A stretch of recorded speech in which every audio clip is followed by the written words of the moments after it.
Ladies and gentlemen, bonjour et bienvenue dans ce nouveau journal.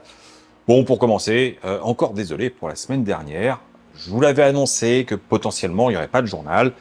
Et force est de constater que ouais, c'était très compliqué, donc j'ai préféré m'abstenir pour mieux revenir aujourd'hui, tout simplement. Et bah, vous avez attendu une semaine, donc n'attendons pas plus longtemps, on commence tout de suite. Bon, encore une fois, je vais vous parler d'un produit que j'ai découvert à la petite affaire. Ah, je sais, vous allez me dire, oui, mais tu parles toujours de ce magasin. Donc l'adresse, je vous la remets en bas, parce que quand même, ils n'ont pas de réseaux sociaux, il n'y a pas de site officiel, il n'y a rien, donc je mets juste l'adresse. Pour rappel, c'est un magasin de déstockage alimentaire général, dans lequel on trouve quasiment toutes les semaines des produits véganes à vil prix. Enfin, à des prix très raisonnables. Et si je me permets à chaque fois de vous en parler, c'est parce que il y a des produits qui sont communs, qu'on trouve dans les supermarchés, donc c'est pas grave. Je fais juste une meilleure affaire que vous. Mais par moment, il y a des produits qui sont aussi des choses pas communes, qu'on trouve pas en magasin, qui viennent peut-être d'autres pays européens et qui sont du coup disponibles dans d'autres structures de déstockage alimentaire, style Nose et compagnie. Donc moi, c'est des magasins que je ne connais pas parce qu'à Paris, on n'en a pas. Mais j'ai moins de scrupules à me dire que quand je vous présente un produit que je trouve, moi, presque en exclusivité, bah finalement, si ça peut se trouver ailleurs pour ceux qui savent chercher. Donc n'hésitez pas toujours dans les commentaires à bien dire où vous trouvez les produits si vous les reconnaissez. Ça permet d'aider tout le monde. Trêve de bavardage, le produit que j'ai envie de tester aujourd'hui et de découvrir avec vous, c'est un produit italien que voici. Ah là, donc la marque c'est Appétit Plant, voilà, ou peut-être Amadori. Je ne sais pas quelle est la marque. Il va falloir quand même que je fasse des recherches, hein, parce que il y a plusieurs noms, donc peut-être que ça c'est la gamme, ça c'est la marque, je ne sais pas. Et on est sur, en gros, des escalopes milanaises, végétales. Donc, moi ça me plaît. Ce qui me plaît particulièrement, c'est la taille. C'est des grandes tranches. Alors, il y en a deux, ça fait 100 grammes la tranche, normal. Mais ce fait que ce soit bien plat et bien grand, ben là on est dans les codes. Bon après, en termes de compo, on est sur quelque chose de tout à fait classique. C'est écrit en italien et je devine, hein. Mais non, ça va quoi. Il y a pas de trucs bizarres. Nutritionnellement, bon, la prot est un petit peu légère puisque on est à 9,6 grammes au 100 grammes, donc une escalope. Bah, j'espère au moins que c'est plaisant. Mais le truc qui me rassure, c'est que généralement, les produits italiens véganes sont toujours très bons. Bon, c'est parti. Là, j'ai une poêle bien chaude avec de l'huile, parce qu'on est comme sur de la panure, hein, n'oublions pas. Et on va laisser cuire ça. Alors, ils disent 4 minutes par face. J'ai réussi à traduire. Mettre à feu doux. Et je vais contrôler quand même, hein. Allez, on retourne. Ah, ça n'a pas brûlé, ça se comporte bien. Jusque-là, je suis content. Et voilà. Waouh. Bon, très bon comportement à la cuisson. Le temps indiqué est bon aussi. Il n'y a pas de problème. Maintenant, voyons comment c'est à l'intérieur. Voilà, c'est croustillant, hein. La panure a l'air de qualité, messieurs, dames. Bon, je vous montre, hein. Voyez, on a vraiment une fine couche de protéines végétales avec la belle panure qui est entre le haut et le bas, ça fait quasiment la même proportion que le simili carné. Voyons en bouche ce que ça donne.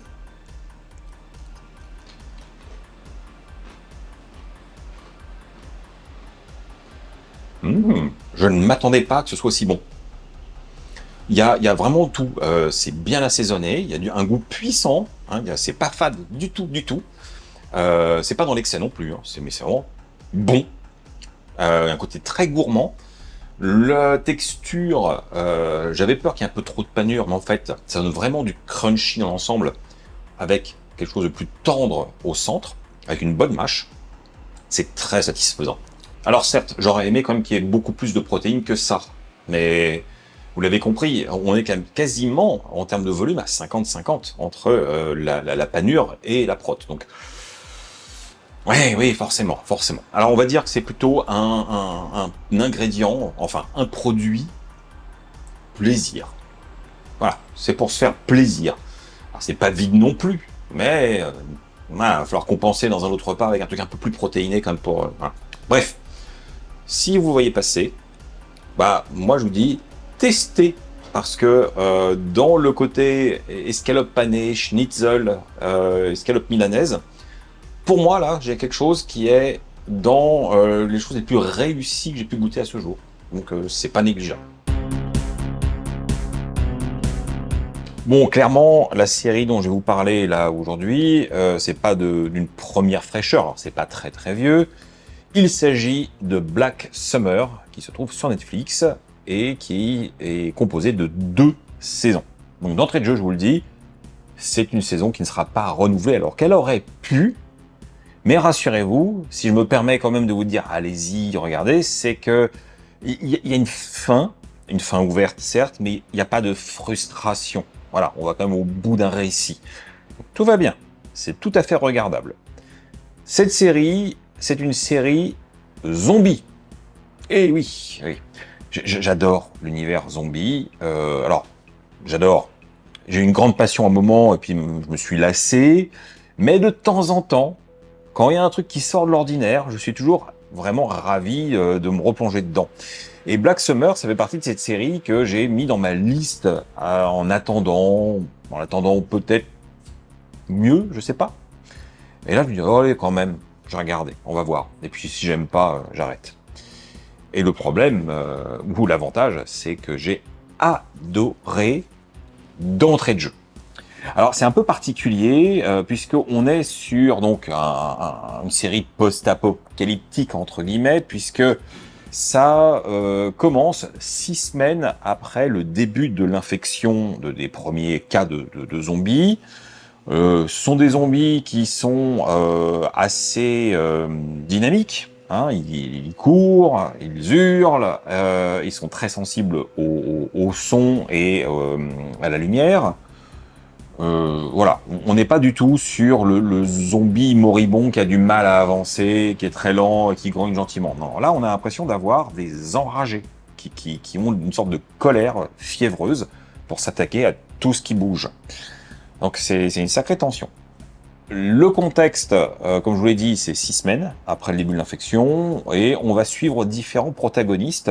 Et c'est là que j'ai beaucoup aimé la série, c'est que on va voir parfois la même scène vue par différentes personnes qui ont différentes positions et qui se croiseront peut-être ou pas. Il faut bien aussi avoir conscience qu'il ne faut pas s'attacher particulièrement aux personnages, sauf un ou deux, mais ça peut mourir à n'importe quel coin de rue et ça fait partie de la narration. Parfois, c'est juste le point de vue d'une personne qui sera une victime. Ou parfois même, une fois ou deux, c'est un zombie qu'on suit. Donc, c'est très riche, très diversifié. Ce que j'ai beaucoup aimé aussi, c'est au niveau de la photo. On a une ambiance froide, un peu bleutée en permanence. C'est très plombé, sans être gris. On a un côté vraiment bleu lumineux, mais froid. C'est encore plus accentué dans la 2e saison qui se passe en hiver avec beaucoup de neige. Et c'est un cachet particulier où il n'y a jamais de couleur saturée. Alors, qui dit zombie dit forcément horreur. Est-ce qu'on est sur quelque chose de particulièrement gore? À mon sens, non. C'est relativement sobre, même si forcément vous attendez pas à un truc très gentil. Mais c'est pas dans le gore, c'est pas ultra sanglant, c'est pas de la tripaille partout, c'est juste par touche, là où il y a une nécessité, et je trouve ça très bien dosé. Les acteurs sont bons, le scénario est très bon, et surtout, alors, je reviens sur le concept global, je vous l'ai dit, on va voir parfois des scènes de points de vue de protagonistes différents, mais toute la série s'enchaîne sur des micro-chapitres. Donc on saute d'un endroit à un autre. Alors, bien sûr, il y a une cohérence, hein, mais c'est toujours une thématique, avec un titre. Là, c'est vraiment très littéraire comme construction. Et c'est génial. Alors forcément, le piège, c'est comme c'est une histoire qui est en plein de petits morceaux dans les épisodes, c'est que vous enchaînez les épisodes sans vous en rendre compte parce que voilà, il n'y a pas de début et de fin d'épisode. C'est non-stop. Non-stop. Sur les 2 saisons. Et c'est une narration que j'ai rarement vue et que j'ai trouvé très, très efficace. Franchement, ça a été un régal total. Je crois que j'ai regardé les 2 saisons en 3 jours. C'est pas des longs épisodes non plus, hein. Mais ouais, en 3 jours, j'ai tout regardé. C'était intense. J'avais un petit peu de temps, j'en ai profité. Donc, je vous invite fortement, si vous aimez les univers de zombies, à vous jeter sur Black Summer. Si vous êtes passé à côté, vous ne le regretterez pas du tout. Bon, j'ai déniché un produit assez intriguant. J'ai envie de le tester avec vous et vous le présenter et voir ce que ça donne. Je ne sais pas du tout. Voici. Alors déjà, c'est un beurre végétal. Au nom, à la lecture, on va dire un peu imprononçable, en fait, c'est Buvée. Ok. Très étrange comme nom. Enfin bref. Buvée. C'est un beurre végétal avec 50% de noix de cajou. Ah, tiens, pourquoi pas? Alors, on peut aussi se poser la question du oui, mais pourquoi? Parce que, très sincèrement, en termes de beurre végétaux ou de margarine de qualité, c'est bon. Enfin, on a du choix, on a la disponibilité. Moi, personnellement, je suis très fidèle à ma Saint-Hubert, qui me va très bien pour tout ce qui est tartine et même certaines cuissons. Et si on veut aller un peu plus loin pour la pâtisserie ou des cuissons un peu plus élevées, la Astra, qui est certifiée vegan, elle marche très bien. Donc c'est pas un problème en fait de trouver des beurres végétaux adaptés. Donc innover sur ce terrain, est-ce que c'est utile? Alors forcément il y a une promesse que c'est beaucoup plus sain, que c'est plus intéressant, bref. Est-ce que c'est réussi? Eh bien on va le savoir tout de suite. Bon déjà, on va ouvrir. Ah ok. Ouais, c'est petit, hein. Voilà, j'ai une petite barquette. Ah, c'est un peu granuleux, hein. Quand on voit sur la photo, là, on a vraiment l'impression d'avoir un truc de beurre, quoi, tartiné. Et là, je suis tout de suite un peu moins convaincu. Il y a une couleur un peu béjasse et on voit un peu de texture. Je suis pas sûr que ce soit super lisse. Eh bon, il faut goûter, hein. Il faut tester, on saura. Bon, sans grande surprise, ça a une odeur de crème de cajou fermentée. Voilà, rien de plus, rien de moins. Alors, je vous montre quand même. Vous voyez, quand je vous dis qu'il y a du grain, en plus, oui, ça a bougé, donc ça a dû peut-être un peu prendre un coup de chaud, j'en sais rien, mais bon. Oui, ça ressemble pas vraiment à du beurre. Enfin, c'est très très loin. Eh bien, on va goûter. Alors, je vais quand même pas le faire comme ça. Ça me donne pas très envie. Je vais prendre une tranche de pain de mie. Alors, voyons ça. Ah ouais, mais on voit qu'il y a du grain, c'est un peu bizarre. Je suis pas convaincu, hein, pour l'instant. Mais bon, je suis un aventurier ou pas? Bon, nous y voilà. Bon, déjà, ça c'est parfaitement tartiné. J'ai rien à redire. Je l'ai sorti du réfrigérateur il y a 5 minutes, parce que c'est très dur sinon. Euh... Oui, pourquoi pas? Pourquoi pas? Euh, Mais il y a du grain. Hein. Quand je l'ai étalé, j'ai senti sous le couteau, sur le pain, qu'il y avait du grain. Donc, j'avais prévu à la base de m'en servir peut-être dans de la cuisson, mais vu la tête, vu la texture, c'est même pas la peine. Ça sert à rien. Ce serait gâché.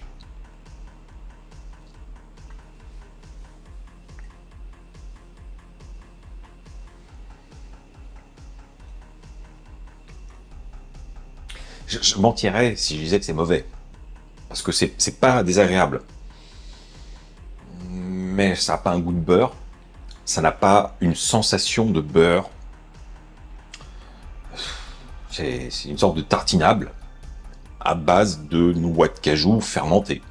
Et on n'a même pas la même puissance qu'un fromage végétal fermenté, affiné à base de cajou. C'est beaucoup plus doux. Il y a même une sorte de sucrosité qui se dégage de ce beurre, on va l'appeler comme ça quand même. Euh, En fait, je comprends pas bien.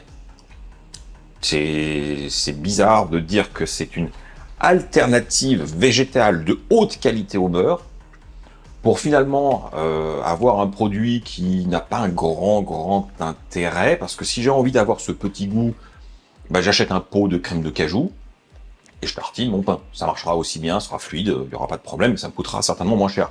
Parce que oui, ce petit produit, je l'ai trouvé chez la petite affaire.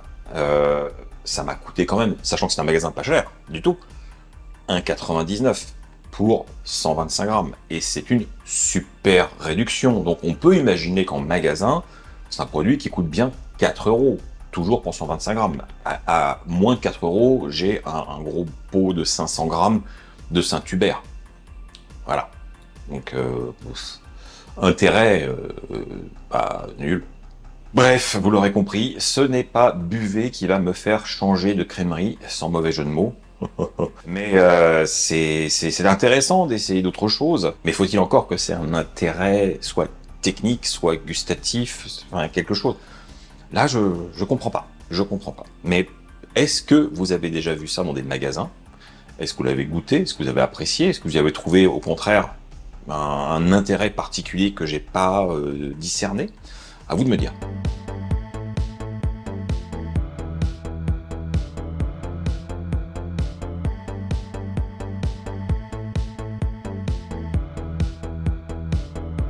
Bon les amis, je suis à nouveau de passage dans la ville d'Angers et il y a un resto vegan qui m'a été conseillé par l'ami Marie Sweet and Sour qui est juste derrière moi et il s'agit de Maison Watson.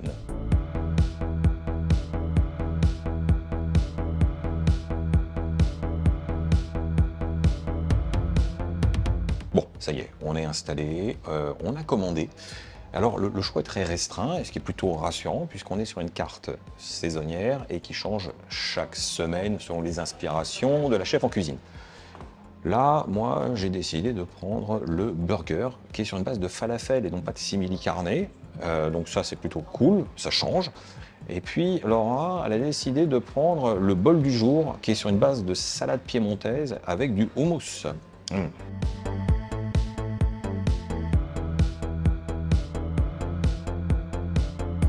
Allez, je vais commencer par les pommes de terre, avec la petite sauce. Je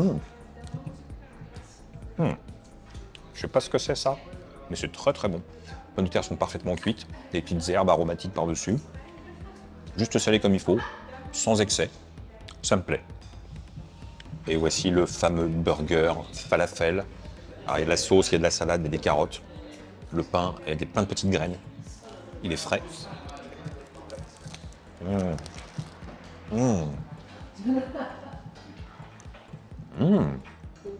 y a un beau travail sur les textures.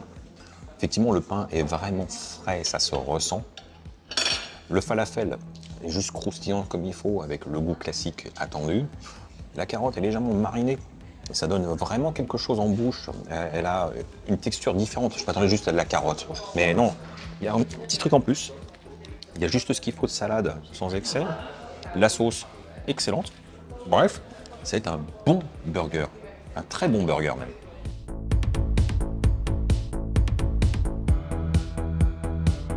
Bon, bien sûr, j'ai été un peu pioché dans le plat de Laura pour savoir de quoi il en retournait.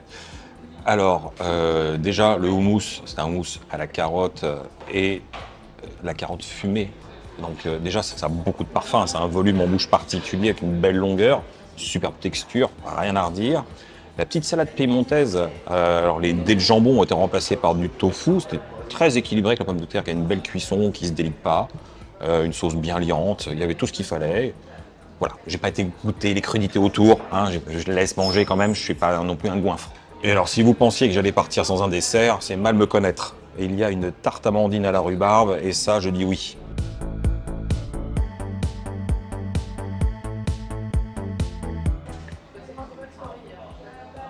C'est parti pour la dégustation. Déjà, elle a une très bonne tête, on va pas se mentir, avec cette couverture de crumble, on voit bien les morceaux de rhubarbe.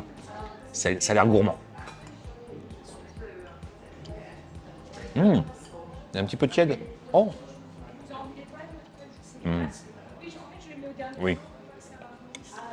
On a l'acidité assez franche de la rhubarbe qui se détache bien. Le fruit est juste compoté comme il faut, pas excessif en sucre, c'est souvent un défaut parce que les gens ont peur de l'acidité. Donc là, c'est assumé. Cela dit, c'est quand même assez rond. Le crumble au-dessus a le croustillant nécessaire, il n'est pas gras, une bonne texture aussi. La pâte n'est pas trop épaisse, elle est juste croquante sous la dent. Et alors la base amandine, donc la base d'amande, elle est un peu en dessous en termes de puissance, parce que c'est la rhubarbe qui s'impose en bouche, mais elle est là. Et heureusement qu'elle est là, parce qu'elle contribue à l'équilibre du dessert. Donc j'aime beaucoup. Bon alors, conclusion de cette aventure culinaire à Angers, eh bien, je valide sans réserve Maison Watson par rapport à ce que j'ai mangé aujourd'hui. Le burger était excellent, plein de surprises, bien maîtrisé.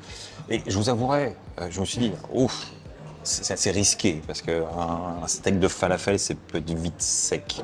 Là, pas du tout, il y avait quelque chose de très tendre à cœur. Bref, vous avez compris. Je me suis vraiment régalé. Le dessert n'était pas de trop. Alors si, parce que l'assiette est déjà conséquente, mais j'avais envie. Et en plus, la part est généreuse. Donc ça fait aussi très plaisir et c'était délicieux. Donc franchement, si vous passez dans le coin, n'hésitez pas. Puis si vous êtes à Angers, je suppose que vous connaissez cette adresse, c'est une pépite. Alors dernier petit truc quand même, Angers ne fournit pas de resto vegan. Donc c'est une des rares adresses qui existent. Du coup, oui, il y a du monde. Donc, si vous comptez venir déjeuner, n'hésitez pas à réserver. Ce sera beaucoup plus prudent et ça vous évitera de ne pas manger. Et on préfère manger. Bon, dans une de mes précédentes vidéos, je vous ai présenté les nouvelles saucisses de chez Ikea. Et bien sûr, j'en avais profité pour racheter les fameuses boulettes que j'adore.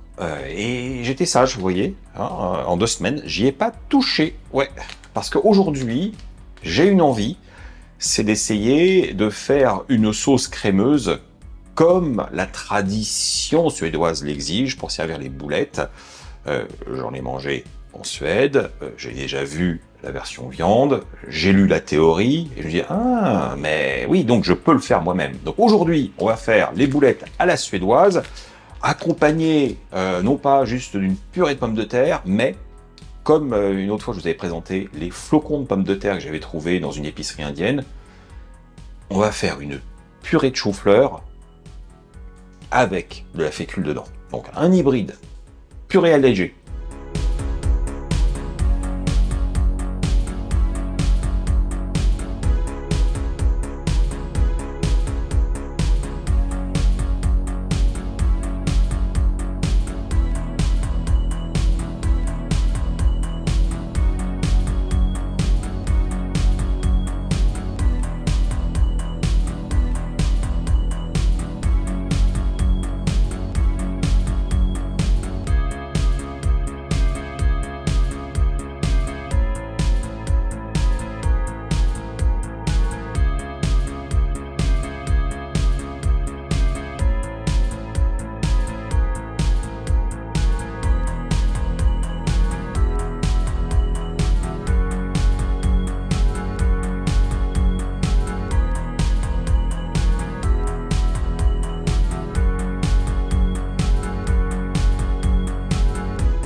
Et nous y voilà. Bon, alors, je vous cacherai pas que je suis un petit peu déçu sur le résultat parce que je pensais que la crème réagirait mieux. Elle fige rapidement une fois que le feu est éteint. Ça donne un aspect moins lisse que dans mon envie légitime, je pense. Et je pense que c'est la crème. J'ai pris une crème de soja épaisse que j'avais en stock, qui normalement fonctionne très bien, et j'aurais peut-être dû utiliser de la briquette comme j'ai fait pour la purée. Erreur technique. Donc prenez plutôt une crème un peu fleurette, végétale, plutôt que la crème épaisse. Voilà. Maintenant, goûtons. Bon, première chose, la purée. Belle texture, épaisse avec un peu de morceaux comme j'aime.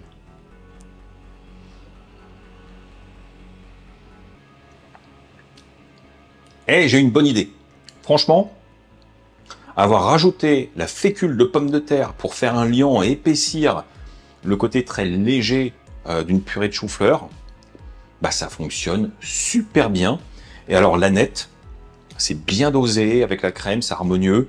C'est très doux, c'est très parfumé. Mais il y a la structure. Donc ça, c'est validé. Bon, je suis quand même venu pour la boulette.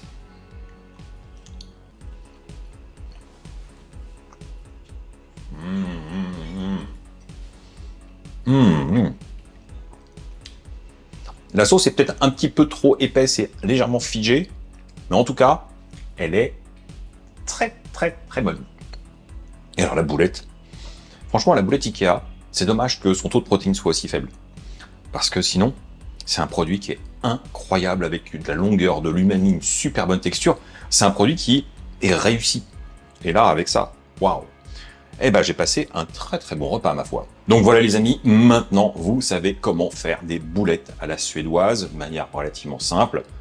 Hein, souvenez-vous ce que je vous ai dit, évitez une crème qui soit trop épaisse. Et surtout, n'oubliez pas de bien la cuisiner sur la poêle chaude, mais avec le feu coupé. Sinon, là, ça va mal se passer. Bon, et parmi vous, il y a des nostalgiques de la boulette Ikea quand vous alliez faire vos courses et que vous alliez au resto à côté. Vraiment, il y en a. Et voilà les amis, c'est fini pour cette semaine et je ne vous cacherai pas ma satisfaction météorologique parce que la pluie est 16 degrés, couvert. Moi je revis, ça y est, je suis aux anges. Fini la chaleur du mois d'août. Bon, ça va peut-être revenir, hein, je vais pas crier victoire. Mais là, je suis content. Je sais, peut-être pas vous, mais moi oui. Donc, bon, c'est comme ça. Chacun son tour. En tout cas, j'espère que vous avez passé un très bon moment en ma compagnie. Et n'oubliez pas que c'est important de me soutenir de différentes manières. À vous de choisir. Déjà, s'abonner, les pouces, Tipeee pour ceux qui le veulent, devenir membre pour ceux qui peuvent, et puis partager les vidéos, laisser des commentaires. Bref, vous connaissez la recette. Donc, portez-vous bien et on se retrouve sans faute la semaine prochaine pour de nouvelles aventures. Tchuss!